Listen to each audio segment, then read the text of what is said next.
여러분 한 사람의 인생의 마무리가 되면은 묘지에다가 묘비를 만드는 경우들이 많이 있죠. 그래서 묘비에 있는 단어나 한 줄이 그 사람의 인생을 이제 드러내기도 하는데, 보통 묘비는 그 사람이 이제 유언을 한 사람도 있고, 혹은 사랑하는 가족이나 지인이 그 사람의 일생을 보면서 이분은 이러했다라면서 이제 묘비를 적어 주지요. 이 묘비에 여러 사람들의 이야기가 있는데, 대부분 이제 여기 잠들다 뭐 이렇게 시작하고요. 그리고 이제 기독교에는 아무래도 여호와는 나의 목자시니, 이러한 이제 묘비명이 많이 있는데요. 좀 유명한 사람들 묘비명 몇 가지를 한번 나눠볼게요. 그 문학자인 그 스탈당은 살았다, 썼다, 사랑했다, 자기 이제 글을 쓰는 사람이라서 그랬나 보죠. 그 노인과 바다의 저자인 그 해밍웨이는요, 일어나지 못해 미안하오, 네, 이렇게 또 했어요. 이 사람 얘기예요. 그 소설가 모파상은 모든 걸 갖고자 했지만 결국 아무것도 갖지 못했다. 자, 이제 우리나라의 경우는 이제 김수환 추기경은요, 그 시편 23편에 내게 부족함이 없다를 공동번역으로 아쉬울 것 없노라. 이 소설가의 유명한 이 김유정 씨는 조금은 너무 힘들었나 봐요. 돈에. 그 묘비가 돈 슬픈 일이다. 이 묘비명이에요. 그리고 중강 스님은 괜히 왔다 간다. 이렇게 또 쓰신 분도 있어요. 우리나라 유명한 장기려 박사는 자녀들이 썼는데, 주님을 섬기다 간 사람. 자녀들이 아버지에 대한 묘비명을 주님을 섬기다 간 사람. 빌리 그레함도 자녀들이 썼는데요, 예수 그리스도의 복음의 전파자, 이렇게 아주 귀한 묘비명을 썼더라고요. 그런데 이 묘비명의 정말 완파는 뭐냐면은, 이 버나드 쇼라고 하는 잉글랜드의 극작가인데, 실제로 이 번역이 가장 정확한 번역을 했어요. 우물쭈물 하다가 내 이럴 줄 알았지. 이게 묘비명이에요. 이 사람이 돌아가실 때 아마 이 얘기를 했나 봐요. 우물쭈물하다 내 이럴 줄 알았지. 네, 이게 그 영어로 썼는데 실제로 아주 번역해도 더 이상 이것처럼 번역할 수가 없더라고요. 자, 여러분, 우리는 계속해서 왕들의 이야기를 나누고 있습니다. 이 왕들의 이야기는 그야말로 묘비명이에요. 이 사람들이 후세에게 어떤 왕이었는가, 무엇보다 하나님의 눈으로 이 사람이 어떤 왕이었냐, 이게 사실 중요하잖아요. 아무리 사람들이 화환을 보내고 해도 하나님 앞에 갔을 때 부끄러운 삶이었다면 그건 성공한 삶이 아니겠죠. 그래서 열왕기서에는 진짜 왕이 누구고 진짜 망한 이유가 무엇인가. 그런데 세상사와 세속사가 다른 것은, 세상사는 망하면 끝이에요. 근데 세속사는 그 망한 것을 오히려 구속사의 재료로 삼으셔서 그를 다시 일으키려고 하는 것이 하나님의 목적이라는 거예요. 그래서 오늘 왕들에 대한 이야기 속에 우리를 불편하게 하고, 야, 지겹다, 어떻게 이렇게 하나같이 하나님을 떠나는가. 그런데 이 모든 왕들에게 아픔이 있어요. 연약함이 있어요. 세상사로 하면 그 사람들은 나쁜 왕이에요. 그런데 구속사에서 하나님은 그 연약함을 통하여 당신의 구원을 이루어가세요. 그래서 이 초점이 말씀을 보는 초점이죠. 우리가 지난 수요일날 열왕기하 13장 말씀을 보면서 그 예후가 종교개혁을 일으켰잖아요. 근데 그 아들인 여호아스가 여로보암의 죄를 따라갑니다. 그럴 때 하나님이 결국 그에게 아픔을 줘요. 그래서 13장 3절 4절 보면은 여호와께서 이스라엘에게 노하사 늘 아람왕 하사엘의 손과 그의 아들 베타다의 손에 넘기셨다. 누가? 여호와께서. 이제 고난이 해석이 되는 거예요. 이 고난이 내 잘못으로 온 것도 있지만은 궁극적으로 하나님께서 이 고난을 주셨다, 넘기셨다. 그래서 그 다음 구절에 보니까요, 아람 왕이 이스라엘을 학대함으로, 이 단어가 보였던 거예요. 고난은 의미가 없는 게 없어요. 이 고난을 통해서 하나님이 학대하셨는데 우리를 찌르신 거예요. 그런데 여기서 둘로 갈라져요. 어떤 사람은 그냥 해프닝이지 다 그런 거지 라면서 그냥 고난을 묻어버려요. 이 고난을 아무리 당해도 깨닫지를 못해요. 근데 어떤 사람은 이 고난이 하나님으로부터 왔음을 인식해요. 그리고 고백해요. 그래서 이 여호아스는 여호와께 간구해요. 똑같이 고난이 왔는데 여호아스는 간구하며 하나님이 이것을 들으셨어요. 그가 학대받은 것을 주님께서 보셨다 말씀하는 것입니다. 오늘 본문의 15장은 22절까지인데 오늘 시간상 12절까지만 읽었는데요, 4명의 왕이 나와요. 이 4명은 무려 한 왕은 52년을 치르해요. 또 한 왕은 10년을 치르해요. 한 왕은 6개월을, 심지어 한 달 만에 왕에 있다가 죽임을 당하는 일이 일어나요. 그런데 이 모든 적용을 우리가 할 수 있어요. 야, 하나님의 눈으로 보니까 이 52년을 치르했던 사람도 7절에 불과해요. 인생이 긴 것 같고 막 대단한 것 같고 내가 무엇을 누리는 것 같지만 52년을 이 땅의 모든 권력을 다 누렸던 사람이 7절로 성경이 마무리가 됩니다. 인생이, 하나님을 떠난 인생이 별 게 없구나. 하나님 말씀이 들리지 않으면 100년을 왕으로 있어도 7절에 불과한 것이 인생이구나라는 것을 알게 됩니다. 그런데 이 왕들에게 공통점이 있습니다. 다 같이 학대를 받아요. 다 같이 하나님이 이들을 쳐요. 그러니까 뭐냐? 모든 인생에는 연약함과 아픔이 있다는 거예요. 근데 말씀드린 대로 연약함과 아픔을 아무리 당해도 깨닫지 못하고 반복하는 인생이 있는가 하면 그 연약함을 하나님의 구원을 이루는 것으로 재료로 삼아 하나님께 나아가는 인생이 있음을 성경은 말씀하고 있어요. 그래서 오늘 내 왕에 대한 말씀들을 하나씩 한번 찾아보면서 오늘 이번 주보에 설교 요약에도 있지만 나에게도 어떤 아픔이 있었는가, 내 왕에는 각기 다른 아픔이 있어요. 이 아픔을 나는 구속사의 재료로 삼고 있는가, 이제 말씀을 통해서 한번 나눠보겠습니다. 첫 번째 등장하는 왕은 남유다의 아사랴 왕이에요. 남유다에 있는 왕들은 북이스라엘에 비하면 연한이 많이 길어요. 생각보다. 이 사람이 52년을 섬겼는데, 자 같이 한번 읽어보겠습니다. 3절 4절 시작. 아사랴가 그의 아버지 아마샤의 모든 행위대로 여호와 보시기에 정직히 행하였으나 오직 산당은 제거하지 아니하였으므로 백성이 여전히 그 산당에서 제사를 드리며 분향하였고. 역시 마찬가지로 문제는 뭐죠? 산당이에요. 오직 산당은, 이 말씀 뭐냐면 그 산당이 결국은 모든 잘한 것을 무너뜨릴 수 있다는 거예요. 하나님이 완벽을 요구하는 것이 아니라 그 산당 하나가 앞에 있는 모든 것을 그러나로 바꿀 수 있어요. 그 앞에 잘했는데 오직 산당은 제거하지 않았고, 이 산당이 누구한테 가죠? 부모의 산당이 자녀에게로, 왕의 산당이 백성에게로 가는 것을 보게 됩니다. 물론 우리는 다 상황이 있고 사람마다 다 처지가 달라요. 그러나 엄밀하게 말하면 우리가 아이들에게 믿음을 전수하지 못한 책임이 우리한테 있음을 우리는 늘 보게 돼요. 이게 부모가 유일한 부모예요. 세상에 그 아픔을 책임지는 사람은 부모밖에 없어요. 어디 동네 아저씨가 내 딸, 내 아이가 믿음이 없는 것을 한탄하겠어요? 이거는 부모만이 유일하게 아픔과 책임을 가지고 애통할 수 있는 사람이 이 자녀예요. 부모인 거예요. 근데 오늘 왕이 잘못했는데 백성이 여전히 산당에서 예배하는 모습이 있는 거예요. 그러므로 여러분, 좋은 것도 흘러내려가지만 하나님을 떠난 모습이 자녀에게 갈 수 있구나. 제가 여러분 휴일날 같은 경우 여러분 어디를 가도, 휴가를 가도 꼭 예배 드려야 된다고 얘기하잖아요. 어릴 때 아이들이 모습을 봅니다. 엄마 아빠가 공휴일날, 휴일날 가서 예배 안 드리고 놀면은 아이들은 얘기는 안 하지만 그대로 보는 거예요. 엄마 아빠에겐 예배가 별로 중요하지 않구나. 엄마 아빠는 그냥 하는 거구나. 여러분, 이것이 사실 우리 연약한 모습이에요.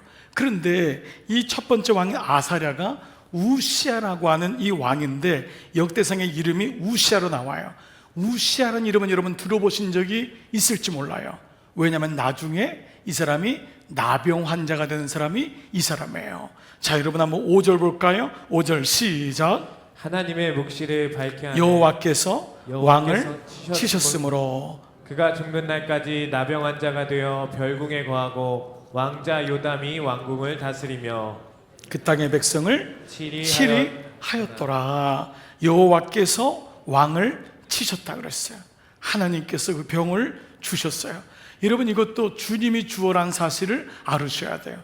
어떤 사람은 그냥 병이 생겼지 이런 분이 있는가 하면 하나님께서 이 병을 주셨구나.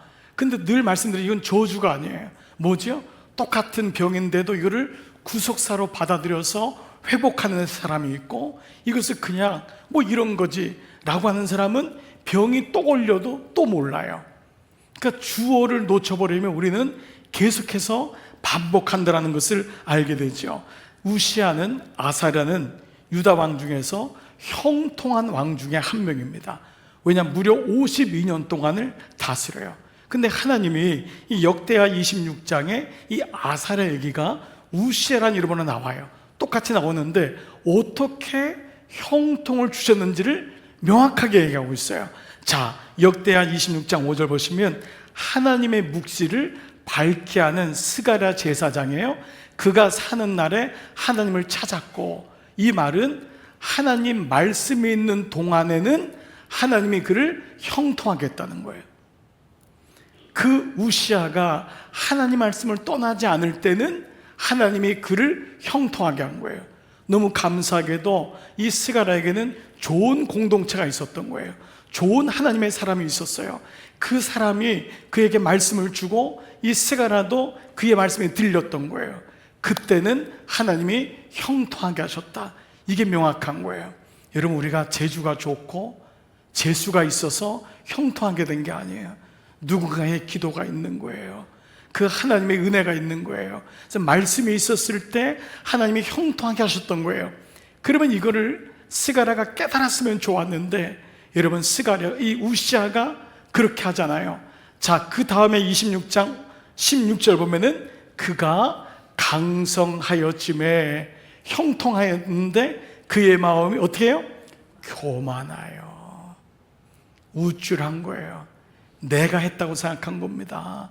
교만하여 악을 행하여 그의 하나님 여호와께 범죄하여, 하나님께 범죄해서 자기가 성소에 들어가서 분향을 하는, 자기가 제사장이 된 거예요. 하나님을 없이 여긴 거예요. 내가 하면 되지 뭐, 다 해버린 거예요. 그 결과 그는 나병으로 죽습니다. 형통에 대한 정의를 다시 세워야 됩니다. 하나님이 우리를 형통하게 하기를 원하세요. 하나님이 잘 되기를 원하세요. 아멘. 이건 당연한 거예요. 어느 부모가 자녀가 병들기를 원하겠어요? 잘 되기를 원하는데 형통에 대한 정의가 이게 너무도 중요합니다. 어제 우리 새벽 큐티 때 우리 최 목사님이 둘째 아이하고 있었던 일을 얘기했는데, 여러분 들으셨나요? 예, 들으신 분 오른발을 흔들어 보시고, 안 들으신 분은 다시 들어보세요. 뭐라 그랬죠? 둘째가 소풍을 갔다 왔는데 과자를 남겨온 거예요. 이놈 배부르니까 이제 애들이 그렇잖아요. 그 애들 소풍 갈 때 다 싸주잖아요. 분명히 이제 목사님, 사모님이 싸줬을 거예요. 근데 이 과자가 남아있으니까 목사님이 이 과자를 이제 먹은 거예요. 남아있으니까. 그랬더니 둘째가 뭐라 하죠? 아빠는 왜 내 거 먹어? 아빠는 왜 내 거 먹어? 난 그 얘기를 듣는데 저도 옛날에 아이가 데자뷰 돼가지고 너무 웃었어요. 근데 그 얘기가 너무 좀 마음이 그렇잖아요. 이게 누가 사준 건데 이놈아, 누가 사준 거예요? 근데 목사님은 그래도 수준이 있는 것 같아. 그래서 그거를 뺏진 않고 그냥 웃고 이것이 교훈이 된 거예요. 저도 정말 어릴 때, 아이 그릴 때 한 30살 때쯤 그랬던 것 같아요. 이놈이 아이스크림을 내가 한 입만 하는데 안 주는 거예요. 내가 사줬는데 너무 속상하더라고요. 근데 이걸 어떻게 본때를 보여주지? 난 너무 또 아이스크림이 먹고 싶은 거예요. 그래서 이놈을 끌고 가서 슈퍼에 가서요, 여러분 그때 빙그레라고 하는 큰 통이 있었어요. 그걸 사가지고 제가 애 앞에서 다 먹었어요. 그러니까 최 목사님은 저보다 수준이 훨씬 높은 것 같아. 아이가 지금도 그때 받은 상처를 얘기하더라고요. 그때 아빠가. 보세요 여러분, 우리도 이럴 수 있어요. 하나님이 다 주셨는데 우리는 뭐라 그러죠? 내 거라는 거예요. 내 거라는 거예요. 건강도 내 거 아니냐, 자식도 내 거고 다 내 거예요. 내 거예요. 여러분, 이 말씀이 다시 세워져야 돼요. 정말 누구 거입니까? 형통은 누가 주었습니까? 그래서 열왕기서를 보는 눈은 한 왕이 이렇게 있다가 결국은 죽었다, 형통하다가 잘 나가다가 죽었다, 이거는 세속사인 거예요. 구속사는 뭐죠?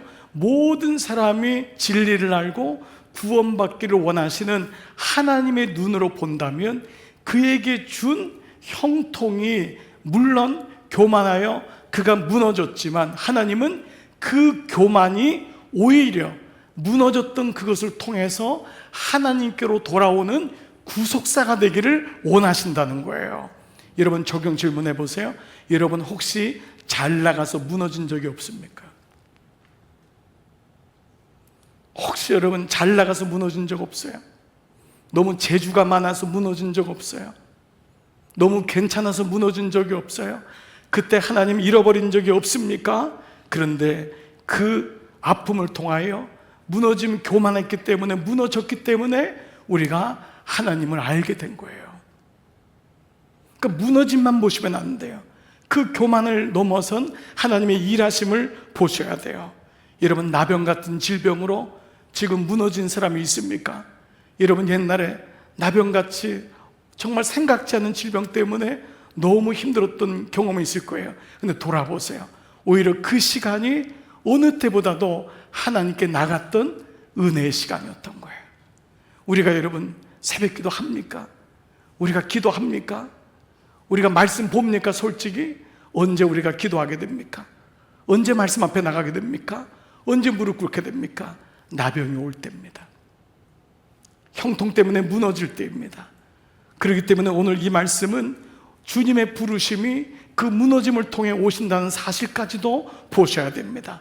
그때 하나님 말씀이 들리기 시작하는 것입니다. 고난에서 절대 끝나지 않습니다. 하나님은 그 고난을 통해 여러분을 부르시는 줄 믿습니다. 두 번째, 북이스라엘 여로보암의 아들 스가랴입니다. 8절 시작. 유다의 왕 아사랴의 제38년에 여로보암의 아들 스가랴가 사마리아에서 6달 동안 이스라엘을 다스리며, 그는 평생 여로보암의 죄에서 떠나지 않다가 불과 6개월 동안만 왕이 되었는데 측근인 살룸에게 배반을 당해서 죽어요. 10절 보세요. 야베스의 아들 살룸이 그를 반역하여 백성 앞에서 쳐 죽이고 대신하여 왕이 되니라. 여러분, 대부분의 상처는 멀리 있는 사람에게 상처받지 않습니다. 자녀가 제일 많이 상처받는 것은 부모고, 배우자끼리 가장 많이 상처받는 건 바로 배우자, 바로 그 사람이에요. 이렇게 상처를 받는 거예요. 여로보암의 죄를 떠나지 않고 있다가 측근에 의해서 반역을 당하고 사람 앞에서 수치를 당합니다. 그런데 이것이 구속사를 이루는 재료가 되는 거예요. 여러분, 간단하게 적용 질문이 돼요. 여러분 중에 누군가 가까운 사람에게 배반과 아픔을 당한 적이 있습니까? 멀리 있는 사람이 우리를 아프게 하잖아요. 가장 가까이 있는 배우자가, 때로는 가까이 있는 지인이 우리를 힘들게 해요. 그로 인해서 수치를 경험한 적이 있습니까? 부끄러움을 경험한 적이 있습니까? 그런데 혹시 여러분 세속사로 하면은 아직도 우리는 그 사람을 원망하는 거예요. 내가 남편, 아내 잘못 만나서, 내가 그 사람 때문에 그 사람이 나를 망하게 했으라고 생각합니다. 그러나 구속사로 보면은 그 사람이 여러분의 구원을 위해 수고하셨다는 거예요. 여러분, 여기까지 가야 돼요. 그러니까 이제 열왕기서는 진짜 왕이 누구고 진짜 망한 이유가 무엇인지를 계속 말씀을 묵상했잖아요. 근데 세속사는 진짜 망한 이유에서 끝나는 거예요. 근데 구속사는 진짜 망한 이유로 인하여 진짜 왕이 그것을 통하여 당신의 구원을 이뤄나가시는 거예요. 그래서 이 부분까지 이제 묵상을 하면서 남아있는 10월 16일까지의 열왕기서의 묵상을 여러분 봐보세요. 여러분, 이런 의미로 본다면 여러분의 구원을 위해서 참 부단히 수고한 사람이 있어요. 먼저 축하드립니다. 여러분의 배우자입니다. 여러분의 배우자에게 오늘 고맙다고 하세요. 당신이 나의 구원을 위해서 이렇게 수고하셨군요. 아주 못 알아듣는 분이 지금 많은 것 같아요. 여러분, 여러분의 자녀에게 가서 말씀해 주세요. 내가 너 때문에 기도하게 됐구나. 너가 나의 구원을 이루기 위해서 이렇게 열심히 반항을 하고 방황을 했구나. 고맙구나. 여러분, 이게 보여야지만 그때부터 더 이상 그 사람을 향한 원망과 저주의 인생이 아니라 그 사람 속에서 일하시는 하나님의 열심이 보이기 시작하는 거예요. 우리 대부분은 지난 시간에 상처에 머물러 있어요. 상처를 극복한다는 것은 그 사람을 기억하지 않는 게 아니에요. 좋은 일만 떠오르는 게 아니에요. 여전히 그 가운데서도 하나님의 일하심이 있음을 인정하는 거예요. 아멘. 그래야지 말씀이 들리기 시작해요. 이것이 구속사로 말씀을 묵상하는 거예요. 그렇지 않으면 우리는 세속사로 계속해서 판단하고 결정하고, 좋은 남편, 안 좋은 남편, 좋은 친구, 안 좋은 친구, 여기로 멈추게 됨을 보게 되는 것이죠. 여러분이 잘 아는 찬양 가운데, 좀 시간이 지난 찬양인데 세상에서 방황할 때 참 많이 불렀죠. 세상에서 방황할 때 나 주님을 몰랐네. 이 찬양을 작사한 이 한호철 씨, 한호철 집사님이 간증을 한 적이 있어요. 이 사람은 주변에 친척들하고 친구들이 너무 보증을 해달라고 하는데 이 사람이 너무 순한 거예요.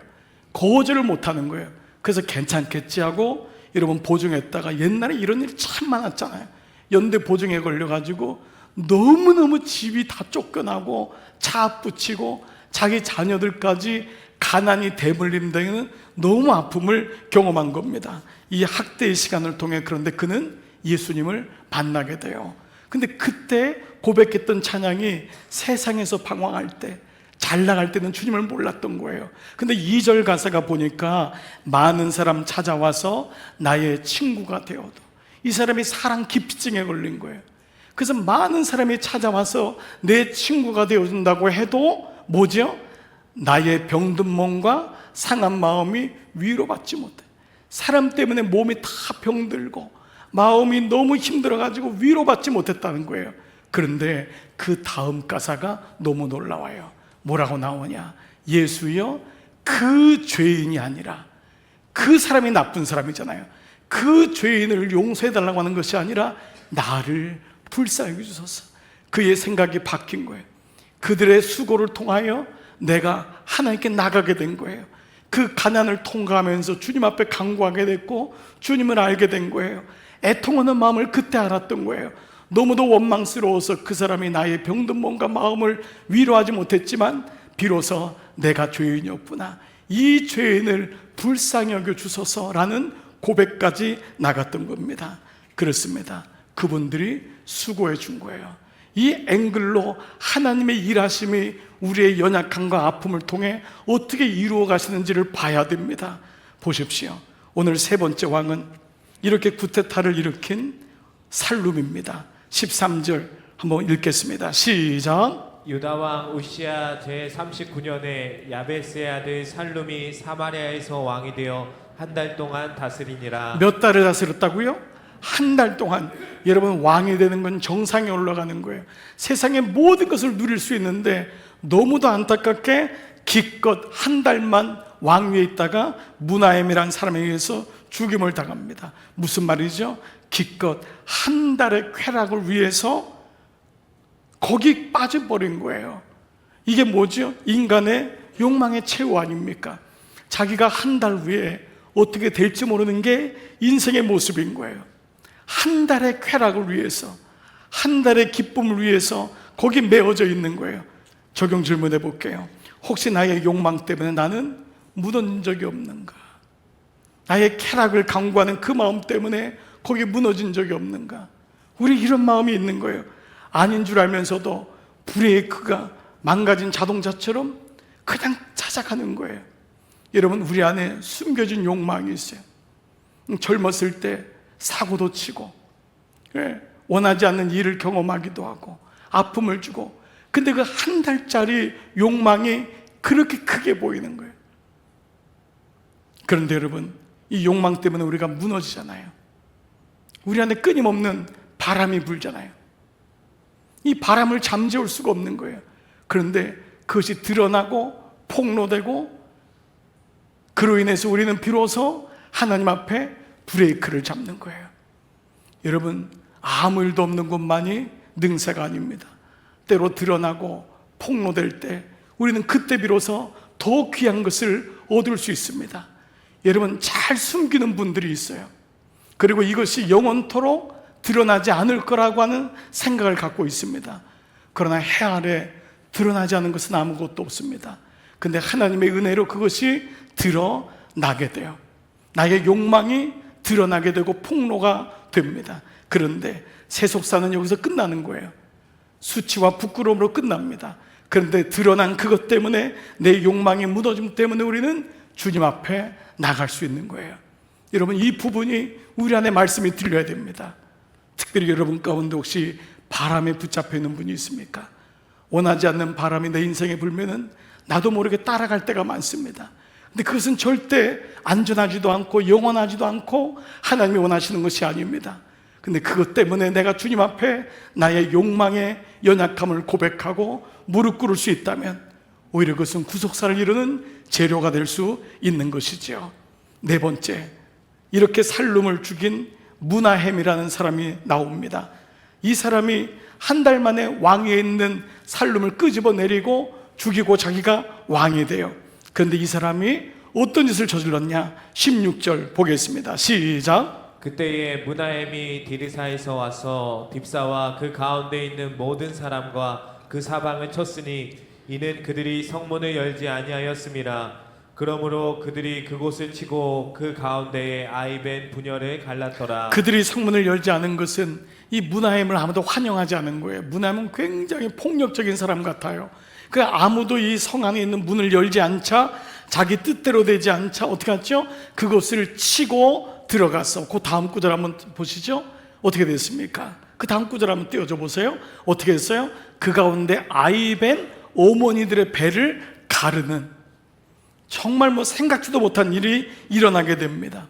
자, 어떤 모습이 보여지죠? 자기 뜻대로 되지 않을 때 다른 이를 향한 원망과 분노가 그의 인생을 끌고 가는 것을 보게 됩니다. 자, 여러분, 여기 그냥 심플하게 적용 질문해 볼게요. 너무 속이 상해서 그냥 그 사람을 죽여버리고 싶은 마음이 들었던 적은 없는가? 너무 속이 상해서 원망과 분노가 그냥 막 너무 어떻게 감당할 수 없는 일이 있었던 적은 없는가? 이게 우리의 모습입니다. 이게 계속 우리의 모습, 불편한 우리의 모습을 성경은 드러내고 있는 거예요. 그래서 이 므나헴은 그로 인해 무너져요. 그렇지만 이 분노와 원망이 하나님이 우리를 부르시는 구원의 재료가 되는 거예요. 여러분이 너무 분노가 있습니까? 너무 원망이 있습니까? 근데 그 부분을 놓고 하나님 앞에 기도하게 되고 그것이 우리를 부르시는 사건이 되는 거예요. 제가 이루고 있는 이전에 있었던 교회 집사님은 평소에 이 감정을 조절하지 못하는 일이 늘 배우자 간에도 문제가 됐습니다. 그런데 접촉사고가 났는데 정말 생각지도 않았는데 그 일로 앞에 있는 사람을 때리는 일이 생겨버린 거예요. 자기도 전혀 예상하지 못했어요. 너무 괘씸하고 앞에 있는 사람이 잘못했는데 우기는 걸 보면서 멱살을 잡고 순간 주먹이 나가는 일이 벌어졌습니다. 그 사람의 학력과 그 사람의 일하는 것을 볼 땐 전혀 그런 사람이 아닌데 그 일로 그는 1년 동안의 감옥 생활을 하게 됐어요. 근데 그 1년이란 시간 속에서 그는 자기의 분노가 자기를 끌고 있었음을 그때 보았습니다. 놀랍게도 자기 아들도 똑같이 학교에서 싸움박질하는 모습 보면서 그때 하나님 앞에 애통하며 나아가는 강구하는 시간이 되었음을 보게 됩니다. 사랑하는 여러분, 분노와 원망이 우리의 삶을 끌고 가고 나는 괜찮은 것 같지만 하나님은 그것을 통하여 우리를 다시 구원의 재료로 삼기를 원하시는 거예요. 오늘 이 므나헴의 모습이 바로 이 모습이에요. 그런데 므나헴에게는 또 다른 아픔과 연약함이 있었습니다. 바로 돈입니다. 19절을 같이 보겠습니다. 시작. 아수르 왕 불이 와서 그 땅을 치려하며 므나헴이 은 1000달란트를 불에게 주어서 그로 자기를 도와주게 하므로 나라를 자기 손에 굳게 세우고자 하여. 다시 보십시오. 아수르 왕이 쳐들어왔는데 이름이 불입니다. 그런데 므나헴이 보통 유다의 왕들은 이렇게 다른 왕이 쳐들어왔을 때 성전에 가거나 하나님께 기도하거나 하나님께 도움을 구합니다. 그런데 이 므나헴은 딱 첫 번째 생각난 게 뭐냐면 돈으로 이 문제를 해결할 수 있다고 생각했습니다. 그래서 이 돈이 이 사람에게는 주인이 된 거예요. 근데 자기 돈도 아닙니다. 백성들의 돈을 강탈한 무려 은 1000달란트는 오늘 시세로 3천억입니다. 3천억을 그 이방인 왕에게 주었어요. 그리고 이 문하임은 백성이 관심이 없어요. 뭐죠? 나를 도와주게, 자기를 도와주게 함으로, 그 다음 말씀 보시면은 뭐라고 나와 있어요? 나라를 자기 손에 굳게 세우고자 함이었더라. 문하임이 어떤 모습인지를 보게 되죠. 결국 이 사람은 문제가 생겼을 때 돈이면 해결된다고 하는 마음이 우리 안에 있었던 것 같아요. 늘 돈은 예민한 거예요. 소중한 거예요. 없으면 아쉽고. 그러나 있을 때 또 조심해야 되는 부분이 이 물질인데, 근데 우리는 이 말씀을 묵상하면서 혹시 여러분 중에는 돈은 부자거나 어느 정도 돈이 있는 사람에게 물질이 아픔이나 연약함이 된다고 생각할 때가 많습니다. 그렇지 않습니다. 오히려 부자 중에도 깨끗한 청지기가 있습니다. 하나님 앞에 하나님 나라를 세우는 부자가 있습니다. 그러나 가난한데도 늘 물질에 붙잡혀 있는 사람이 있음을 성경은 말씀하고 있어요. 여러분 잠언서 11장 24절 보면은 이런 말씀이 있어요. 남에게 나누어 주는데도, 개역 성경은 흩어 구제하여도 더욱 부유하게 되는 사람이 있는가 하면 두 가지 사람이 있대요. 근데 이 앞에 부분은 하나님 앞에서의 물질을 관리하는 청직입니다. 이렇게 하는 사람이 있는가 하면 마땅히 쓸 것까지 먹지도 않고 마시지도 않고 과도히 아껴도 늘 뭐라고 그랬어요? 가난한 사람이 있다라고 성경은 말씀하고 있습니다. 적용 질문해 볼게요. 돈 때문에 무너진 적이 있습니까? 돈 때문에 아픔을 당한 적이 있습니까? 여러분, 돈은 대단히 민감한 부분이에요. 그러나 이 돈에서 회복되는 것이 능사가 아니에요. 이걸로 인하여 하나님 앞에 나가게 하세요. 물질적인 아픔은 굉장히 큰 겁니다. 근데 여러분이 거기서 끝나면 안 돼요. 그 물질적인 아픔을 하나님이 주시는 학대로 잘 이해하셔야 돼요. 이것을 통과할 수 있도록 믿음이 내 안에 있어야지만 그때 비로소 하나님의 음성이, 말씀이 들리기 시작합니다. 오늘 4명의 왕들의 이야기를 나누었어요. 오늘 이 말씀이 좀 어려운 분이 있을 거예요. 그러나 여전히 하나님의 구원을 이루시는 그분이 나의 삶에 어떻게 침입하셔서 어떻게 일하시는가에 구속사의 앵글로 보지 않으면 예배 따로 생활 따로 우리는 갈 수 있음을 보게 됩니다. 말씀을 마무리하면서 한 집사님의 묵상 간증을 좀 나눠볼게요.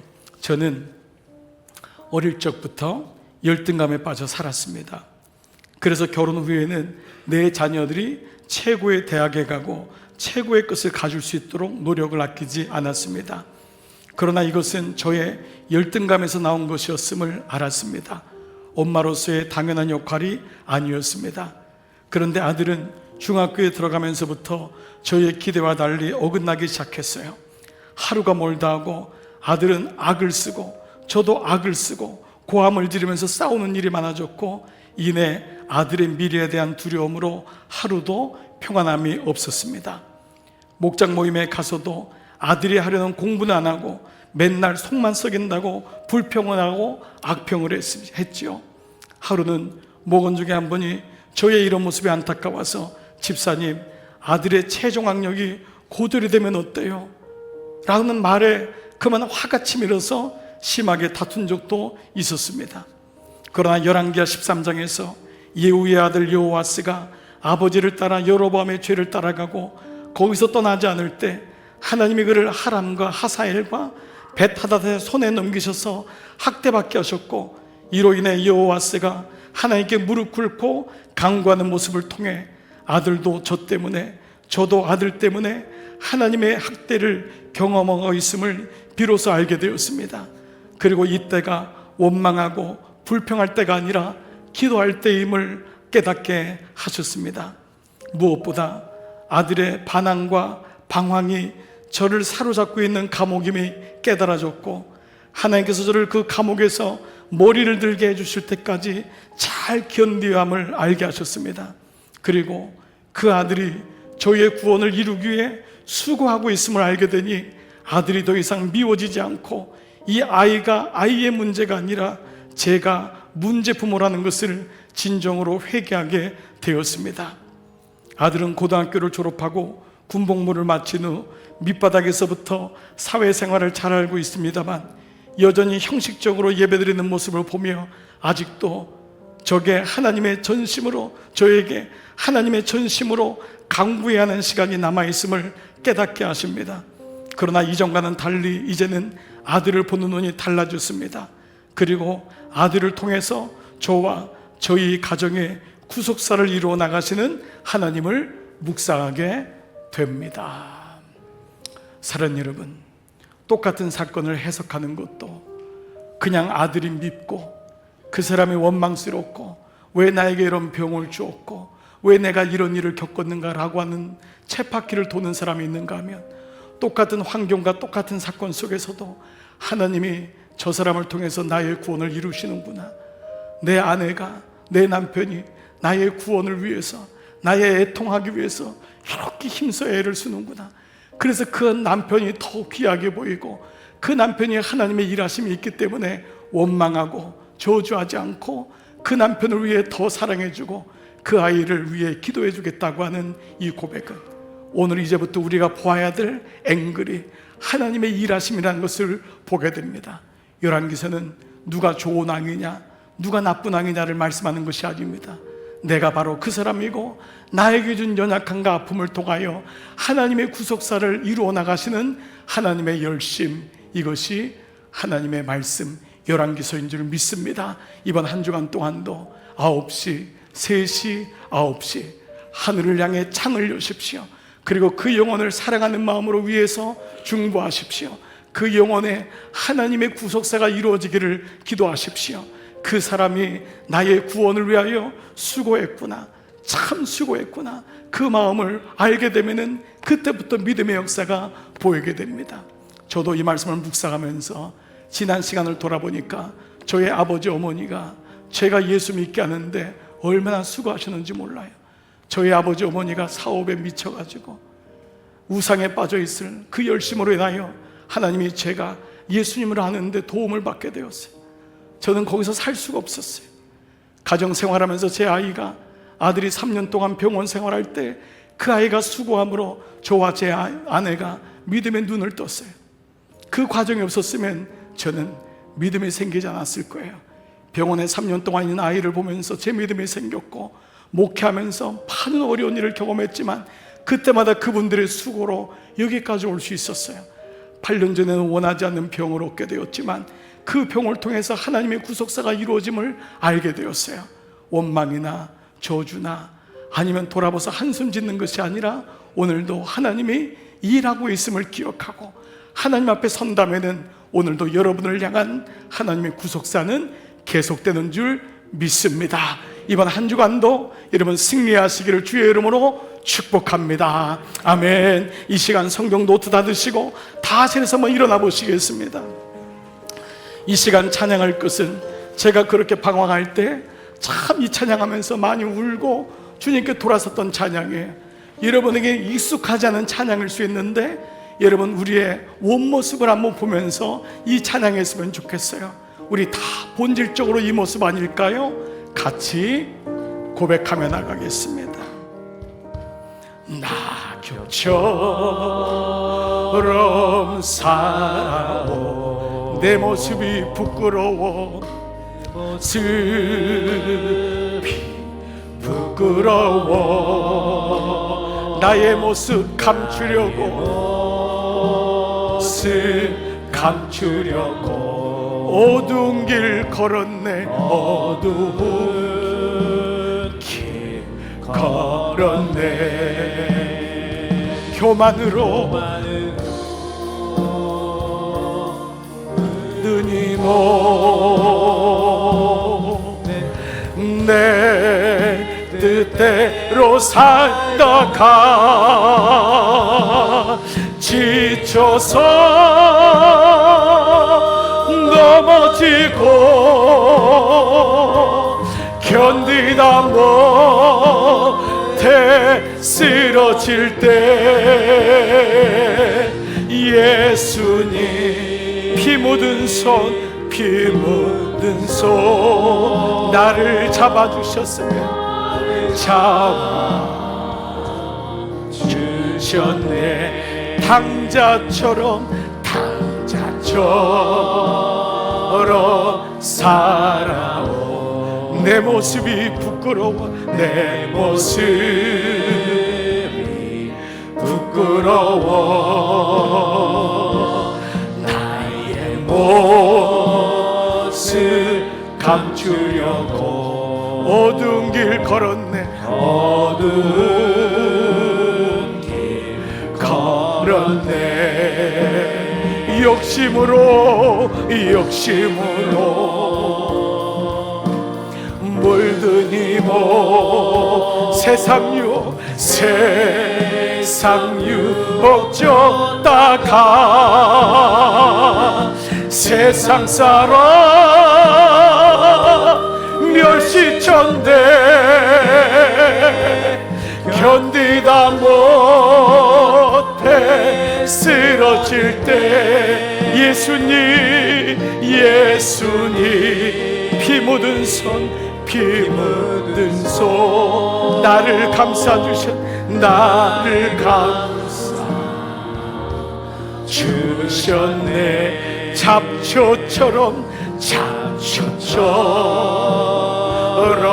살아온 내 모습이 부끄러워. 내 모습이 부끄러워. 나의 모습 감추려고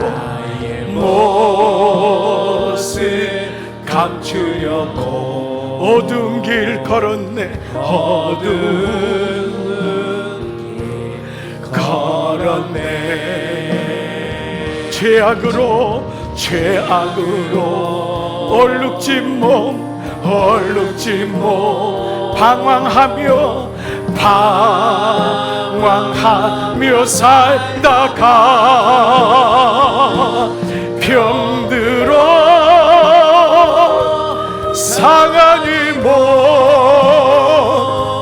견디다 못해 쓰러질 때 예수님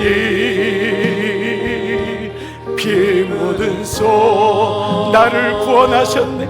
나를 구원하셨네. 죄악으로 얼룩진 몸 얼룩진 몸 방황하며 살다가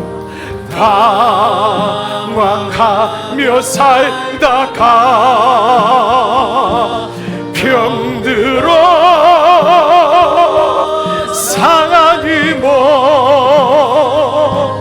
견디다 못해 쓰러질 때 예수님 피 묻은 손 나를 구원하셨네. 여러분, 하나님이 일하십니다. 여러분의 인생을 돌아보며 함께 기도하며 나가겠습니다. 살아계신 아버지, 인생의 아픔이 이렇게 많습니다. 연약함이 많습니다.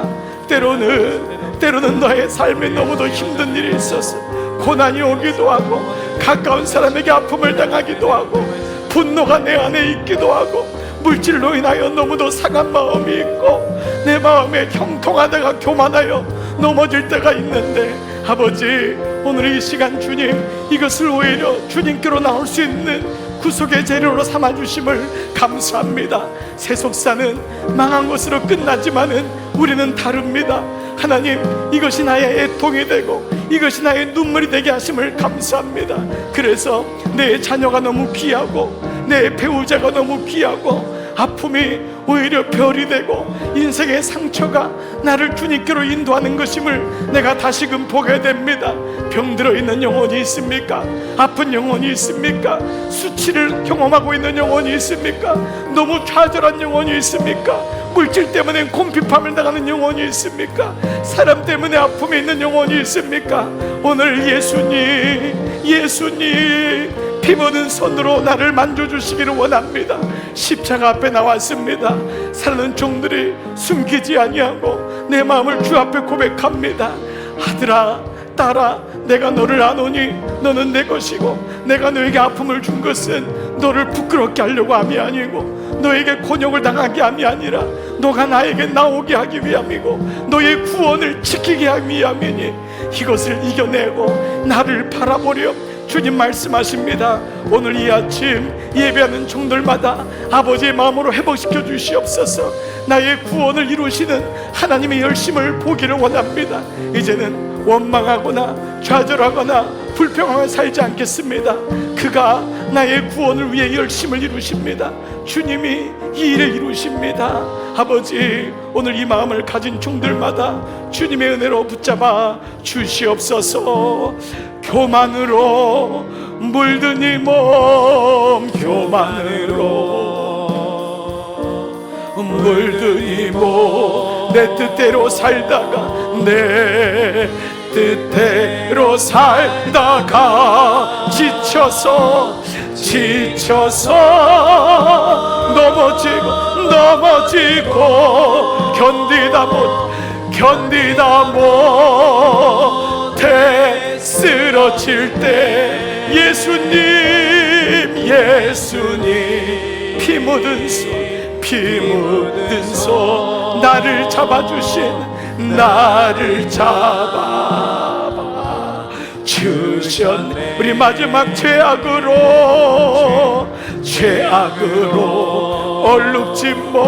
얼룩진 몸 방황하며 살다가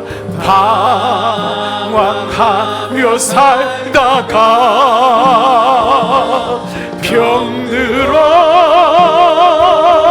상한 이 몸 견디다 못해 쓰러질 때 예수님 피 묻은 손 나를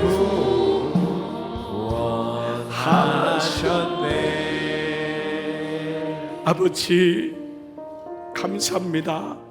우리에게 그 고난 주셔서 감사하고 부끄러움 주셔서 감사하고 물질 때문에 아파하게 하셔서 감사하고 사람 때문에 너무 속상해서 감사하고 이것이 나에게 구속사를 이루는 재료가 되어 주님 앞에 나가게 하심을 감사하고 주님 이렇게 애통하며 예배자로 서게 하심을 감사합니다. 내 인생에 아무 문제가 없었고 평안만 있었다면 내가 어떻게 영적인 어미가 될 수 있고 영적인 아비가 될 수 있고 다른 사람들의 아픔과 연약함을 어떻게 알 수가 있었겠습니까? 아버지, 여기까지 사랑하는 종들이 왔사오니 오늘 주님 사랑하는 주님의 종들을 안아주시기를 원합니다. 내가 너의 수고를 안다. 내가 너의 눈물과 애통을 안다. 그러니 두려워도 말지 말고 염려하지 말고 나의 구원을 이 땅에서 끝까지 이루렴. 너에게 준 나의 영혼을 돌봐주렴. 주님, 오늘 이 마음 가지고 세상을 향해 나가겠습니다. 힘들고 복이 없지만 다시 용기를 내겠습니다. 있는 곳에서 최선을 다하겠습니다. 그리고 내게 준 영혼을 향해 바빠도 하루에 3번 1분만이라도 하늘을 향해 창을 열고 그 영혼을 위해 진심으로 기도하겠습니다. 사랑하는 종들을 파송합니다. 이제는 성부와 성자와 성령의 은총이 사랑하는 모든 종들 한 분 한 분 위에 기도하는 그 영혼 위에 이제로부터 영원토록 함께 하시기를 간절히 축원하옵나이다. 아멘. 아버지 감사합니다.